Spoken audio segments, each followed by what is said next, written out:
Welcome back to the Money Bear podcast. I'm your host, Chloe Daniels, better known as Clo Bare Money Coach on the internet. And we have entered into the final chapter of my story. So if you haven't listened to the last 3 episodes, we've been on a deep dive of telling you guys my story because in honor of the 1-year podcast anniversary, I wanted to go back and look at the data and see what stories and what interviews and what things did you guys like the best. And I was honored to see that my story was by far the number 1 listened to podcast episode. So I was like, all right, let's dive deeper into it. I want to, give you guys some more stories about my past so you can better understand me, I guess. So last episode, I actually brought on my soulmate bestie, Sophie from China, aka Sophie, who lives in Germany, aka my war buddy. And we left off with me deciding to leave China to come back to the United States and kind of start the next chapter of my life. And the next chapter of my life was a lot of confusion. So I left China at the end of 2015, and I had spent a lot of time really debating on if leaving China was even possible or feasible, even though I was pretty miserable in the second year that I was there. I just felt like if I left, I'd be a failure.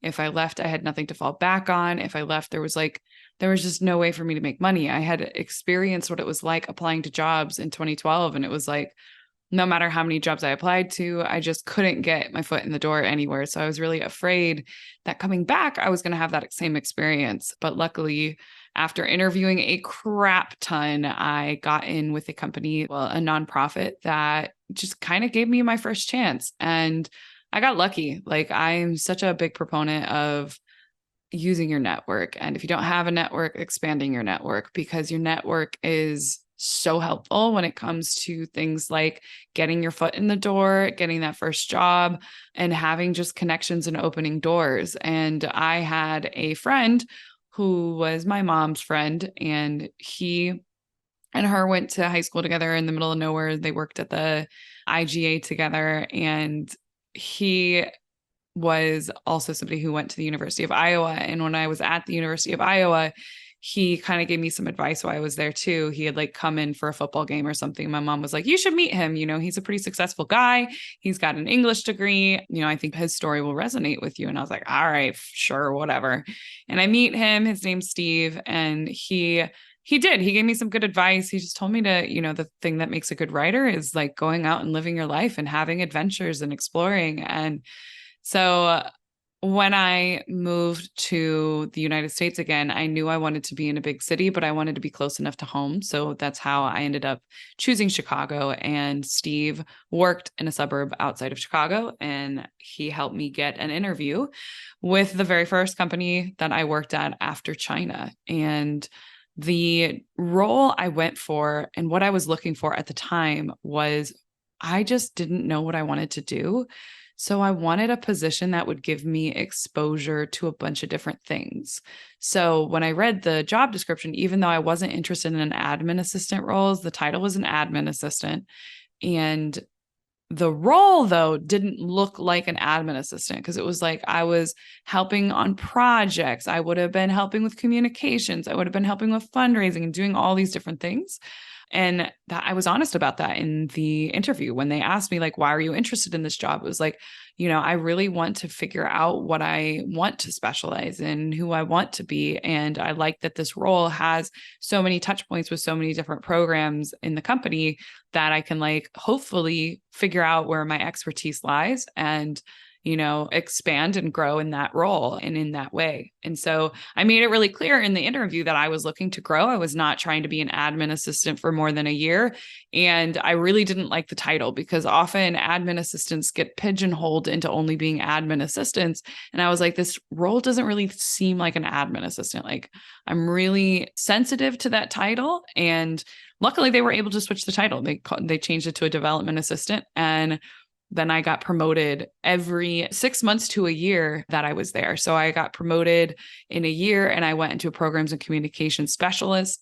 And then after being a programs and communications specialist for 6 months, I then got promoted to a programs and communications manager. And then I got promoted again to I want to say a development manager. And that was kind of my path. So it was, yeah, 3 or 4 different roles while I was at that company. And again, it's because I made that decision to take a more boring job. It wasn't like a job that really excited me, other than the potential to be able to travel, as well as just being able to have a bunch of exposure to a bunch of different things. But I also really liked the person who I interviewed with. And I remember Rudy, who's like a mentor to me now. He's been a mentor my whole career, and he's now a very good friend. He's like a brother to me. But he, in our interview, didn't really ask me that many questions, because by the time I got to him, I had already gone through a couple rounds of interviews with HR and then someone else. And Rudy was just kind of like, listen, if Steve's giving you a sign off, if he's like putting his name behind you, like that's all I need to know. I've seen your resume.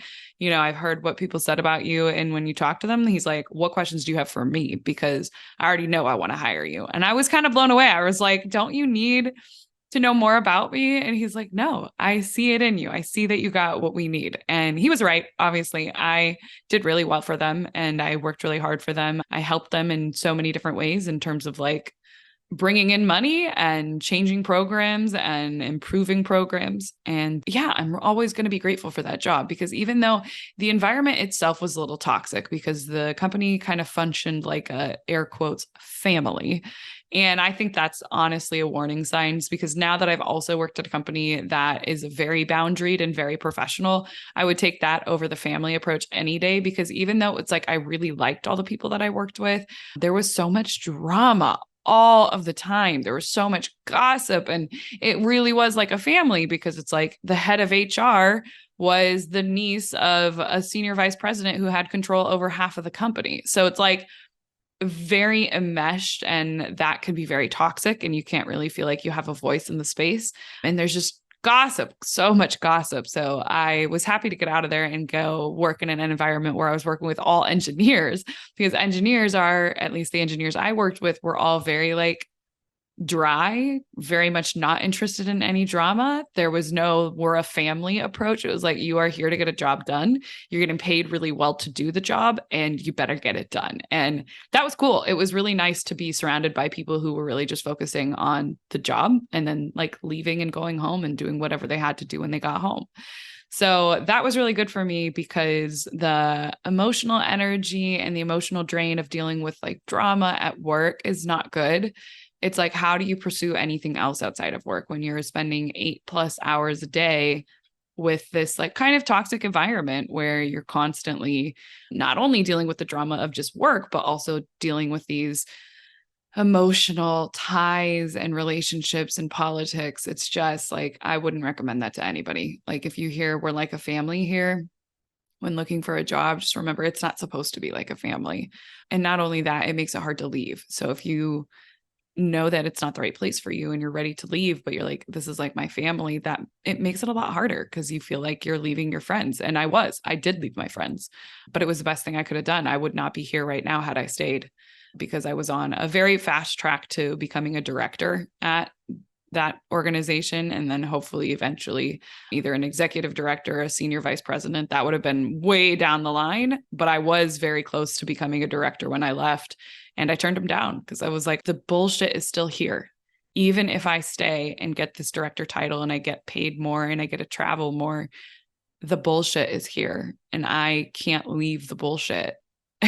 So I'm glad I left, and I took what was essentially almost, it felt like a step down in my career, because I went from having all these responsibilities and having a team that I worked with, who I had people who were directly reporting to me, to now working in a very siloed position with nobody reporting to me, very low on the totem pole. But I had so much peace, and I was getting paid like 30 grand more than what I was getting paid working essentially 3 jobs at a nonprofit, but the work was really boring. So I made that transition to working in the nonprofit, to then working in corporate America as a consultant, a communications consultant at an engineering firm. And that's when I really started to take a different approach to my career, where it was like, I didn't know that I ever wanted Clo Bare to be my full-time thing. It was like, sure, in the back of my mind, would that be a dream? Absolutely. But for the first couple of years that I was at my last position, I was just kind of doing Clo Bare on the side. And I think it's really when the pandemic hit, about a year into the pandemic, I was like, clearly Clo Bare Money Coach has potential here. people want this information. They need this information delivered to them in a way that is accessible and fun and not boring, and they can actually understand it. And I loved doing it. So that's when I really was like, I think I'm going to give it everything that I have for a year. I said this to myself in 2021. It's like, I'm going to give myself everything I have. I'm going to put it all into Clo Bare. And in a year, if I'm still at this place where like it can't be turned into a full-time gig, it can't be, something that really is going to support me, then I'll reevaluate how much effort I'm putting into this. But luckily I didn't have to. I ended up exploding. I gained such a huge following in such a short period of time. And my income has only tripled since leaving my job, and if not more than tripled. Granted, my expenses have also changed because business expenses, but revenue wise, gosh, I've almost 5 times my revenue in terms of what I was making working as a well-paid consultant at an engineering firm. So yeah, I know I feel like I went through that too fast because there was a lot of things along the way that I did struggle with. And Clo Bare is not an overnight success. I know it seems like it because I just said, I decided I'm going to give it everything I got. And then 8 months later, I was able to quit my job.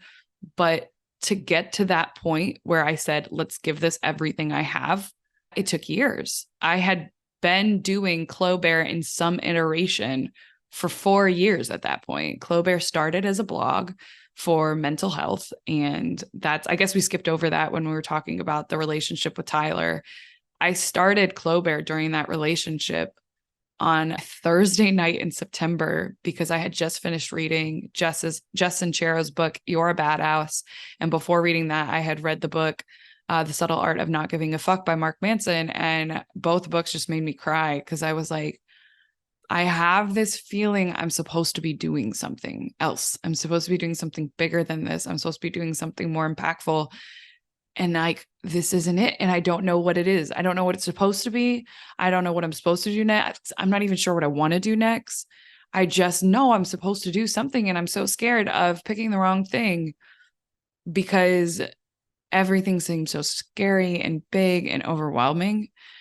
And the thing that made me cry in the Mark Manson book was I was sitting in bed reading next to Tyler, and I was already miserable in our relationship. I already felt trapped in our relationship, and I felt trapped in our job. I felt trapped with the financial situation we were in, and I didn't know how to get out. And as I was reading the book, it was like, everything has shit. Everything. Whether you decide to quit your job and travel the world for a few years, whether you decide to climb the corporate ladder, whether you decide to be a stay-at-home mom, whether you decide to do a combination of all of those things, every decision has its own shit. And it is our job to figure out what shit we want to put up with.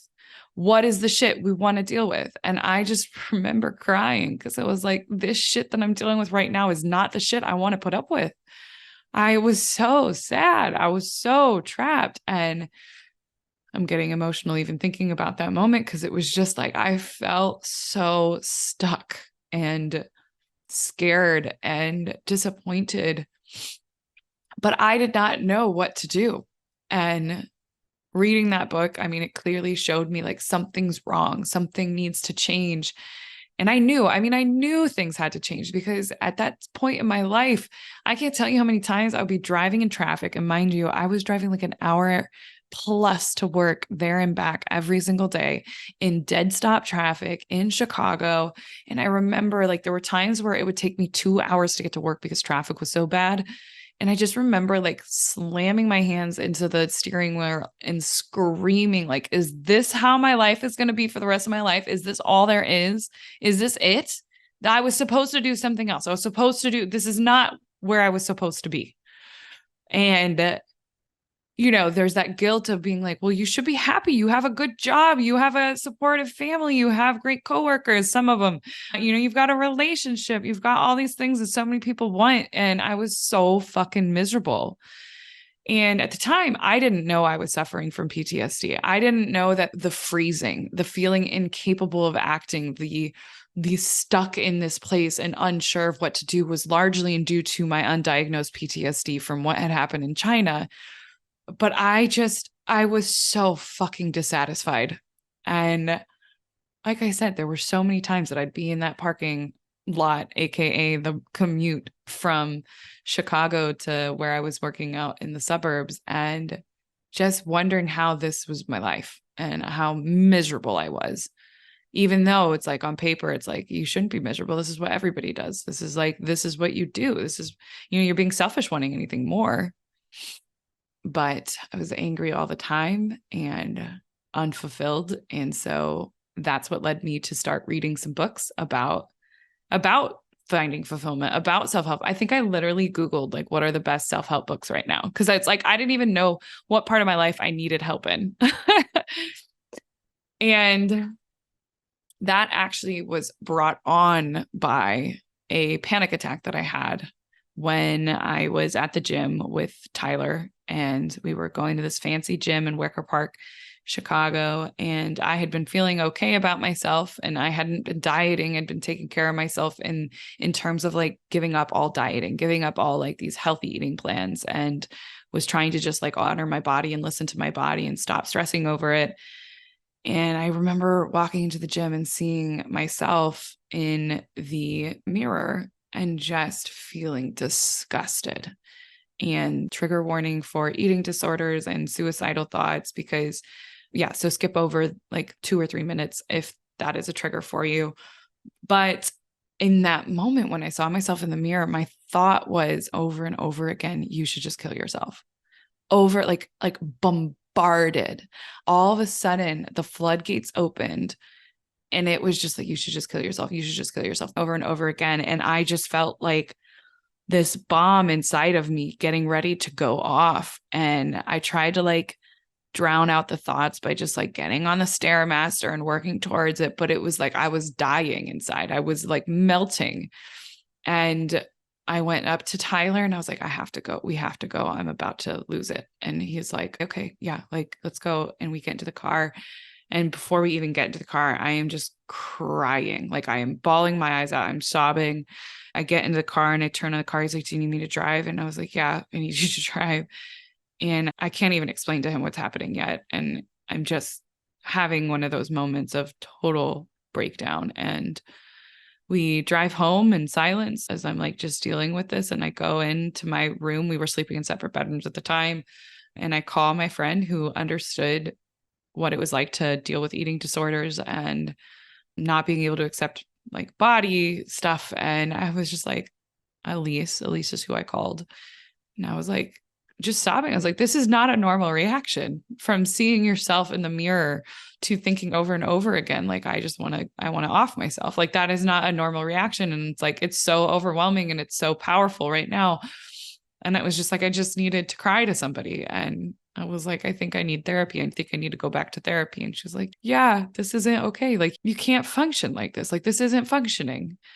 And thank God for her. Thank God for having somebody that I could just call in that moment, because I needed it so bad.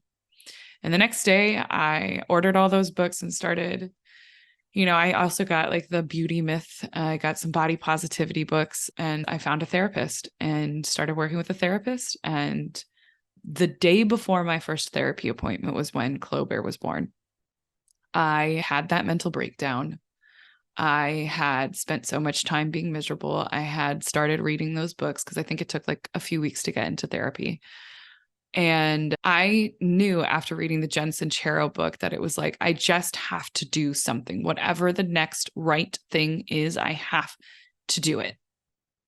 And I did it. I was like, I guess that's a blog for me. I guess that's starting a little Weebly blog where I can drag and drop my way into some form of self-expression. And it's like the best form of self-expression I've ever had was writing. And that would give me an outlet to do it.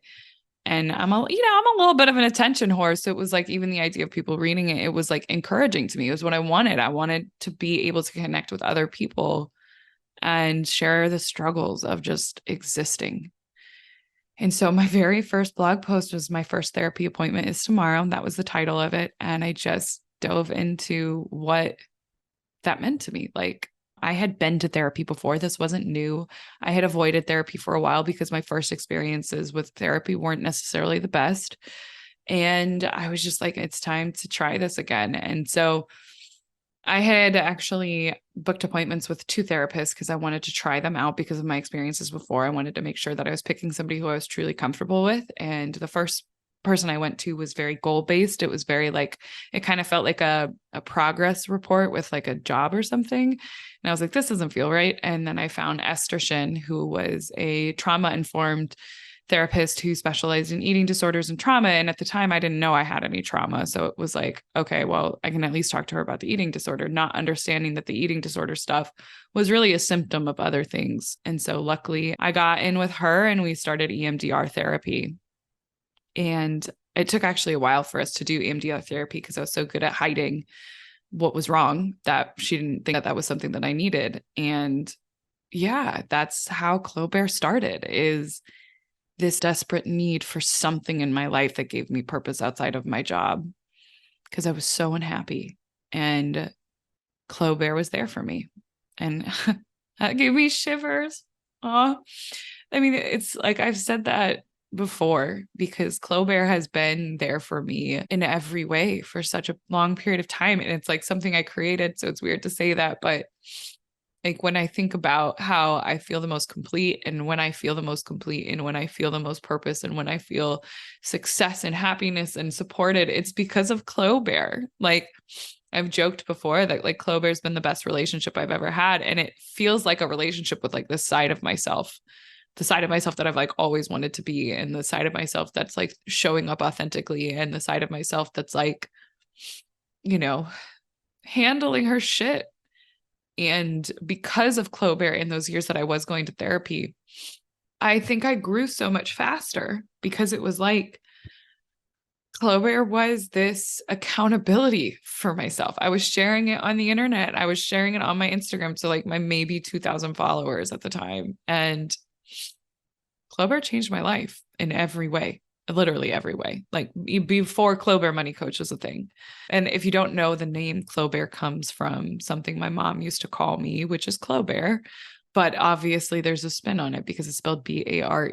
And the reason I started with Clo Bare spelled in that way is because I knew I just wanted to be bare. I wanted to show up as myself. I wanted to strip away all the bullshit, all the social media influences, all the pressures to be a certain way.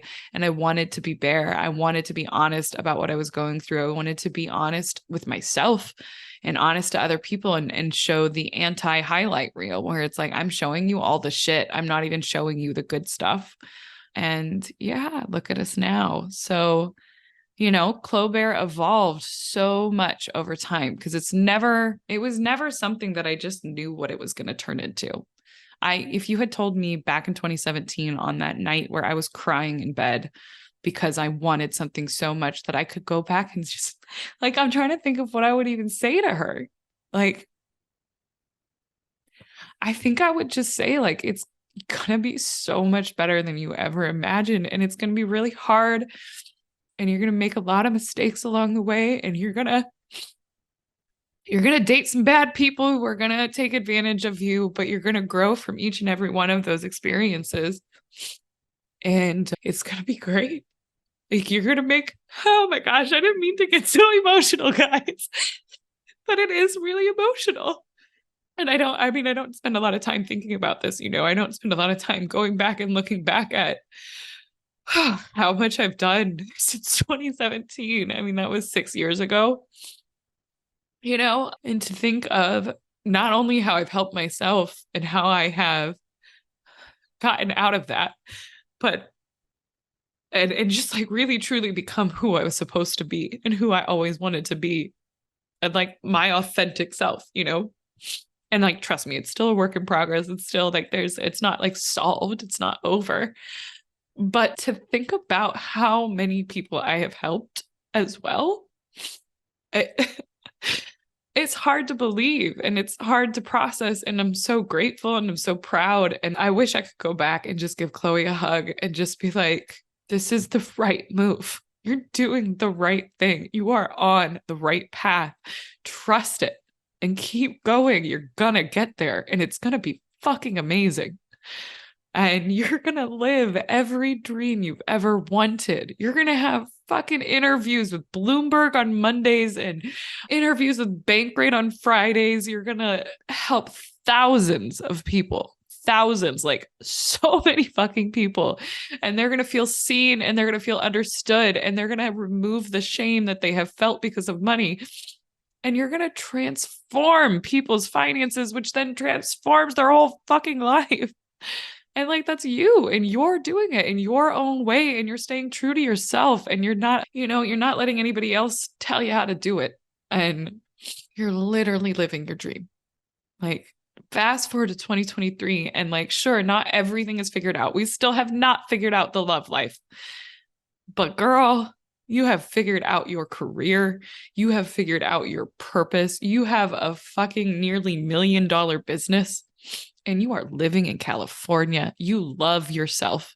You are proud of yourself and you have truly done cool shit. You have done some amazing things, some transformative things. And you're always learning. You're always working towards something else. And, you're going back to therapy on Monday, but I'm so proud of you. I was talking to somebody yesterday about a lot of what I was experiencing in my early 20s and a lot of what I was experiencing even back in 2017 when I was like, I don't know what to do. I feel paralyzed. I feel like I have no choices. I feel like there's also just too many choices. There's too many paths. And I feel like I know how each path is going to end up. And I'm too afraid to pick a single one. I was talking to her last night and I could feel exactly what she was talking about because I have been there. I've been there so many times. And, now that I'm on the other side, I want to be like, just pick something. And I promise you, it's going to work out. You're going to pick the next right thing over and over again. And eventually it's going to lead you to something that you didn't realize was possible. You didn't know you wanted. You didn't know that it was going to be the next step. And as I was thinking about that, it was just like, I think so many of us struggle with that, of fear, of feeling frozen, of paralyzing decisions. And so we don't act and we take time and we beat ourselves up and we're disappointed and we feel like we have failed. And first, you haven't. You're a human. You're not supposed to do anything. We've created this system where it's like you have to do all these things, or you believe that in order to be worthy of anything, you have to do all this stuff. And like, that's not true. It's just capitalism, right? And it's the societal expectations. But what you have to do is focus on what you need, what you want, what is next for you. And if you don't know what that is, just pick whatever sounds cool. Like whatever sounds most intriguing. And maybe you get in and you're like, meh, this isn't it. And that's okay.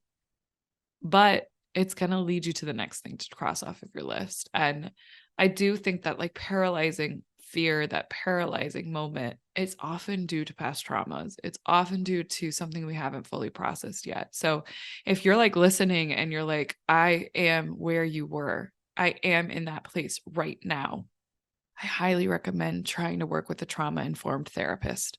I highly recommend anybody who is trained in EMDR, who can do EMDR, eye movement, I think desensitization response or something. I don't know I can't remember what it stands for.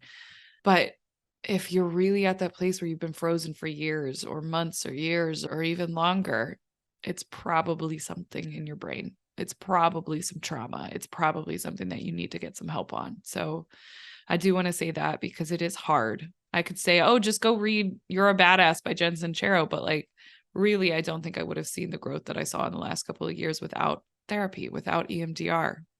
So, oh my goodness, guys, I was not expecting that wave of emotions.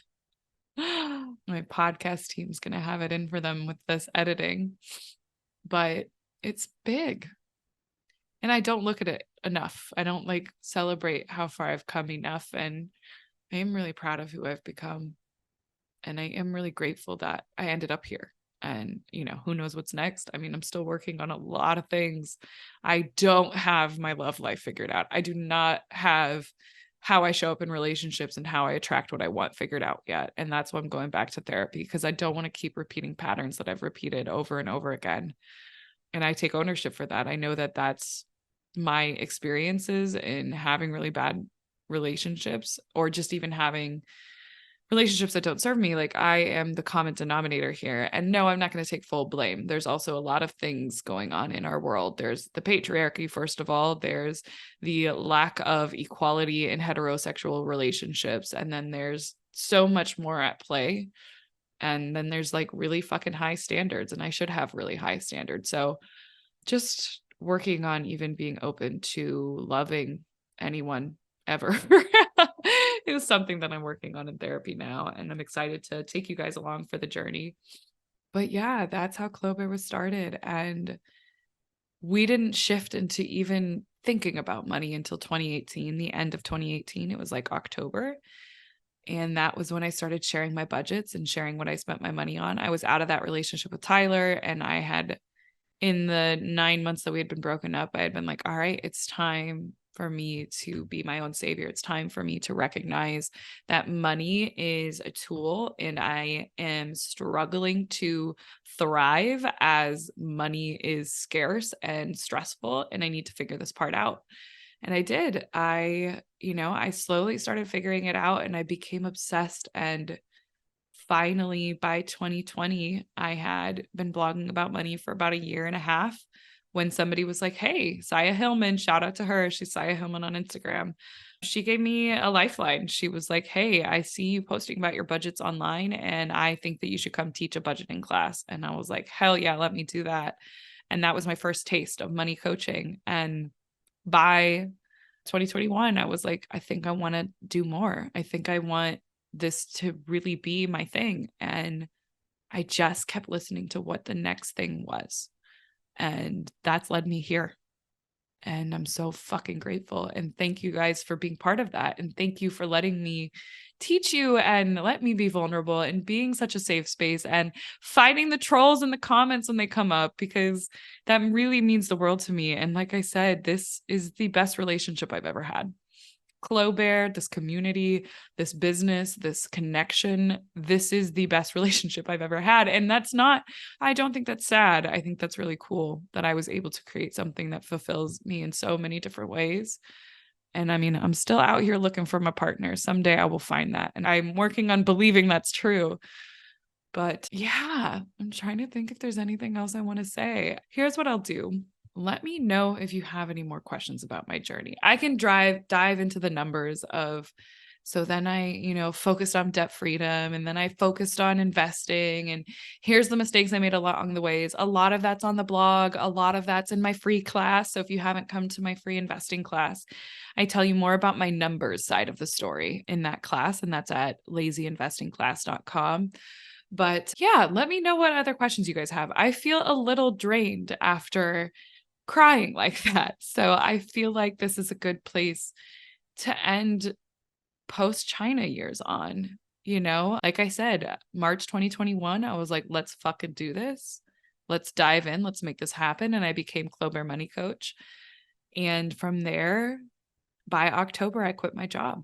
So it was like March, April, May, June, July, August, September, October. That's 8 months. It took me 8 months to go from, I'm going to take this seriously. I'm going to believe in myself. I'm going to be delusional and believe that I can do this. And I did. And it's just been a whirlwind, amazing experience ever since. I can't believe I'm coming up on 2 years of being self-employed. Like, it's crazy. And I'm so fucking proud of myself. And I'm so grateful. So I think that's all I got in me for the rest of this story, guys. And I do want to answer any questions. If I'm leaving loose ends, please feel free to reach out to me on Clo Bare Money Coach on Instagram, or honestly, email me at chloe@clobare.com. Chloe is spelled CHLOE at Clobare, CLOBARE.com. If you have questions about my story, okay? Because I don't want to leave that empty, and I'll do a listener's episode on answering your questions about my story, okay? Because plus, I'm sure there's more, but I am feeling drained after that, and proud of myself too for appreciating it all. So, yeah. All right, my friends, I love you. I am so grateful to have this safe space to share this with you. And I hope my story helps. And if you are in that place that I was in try to seek out therapy, try to find a trauma-informed therapist. They are not all trauma-informed.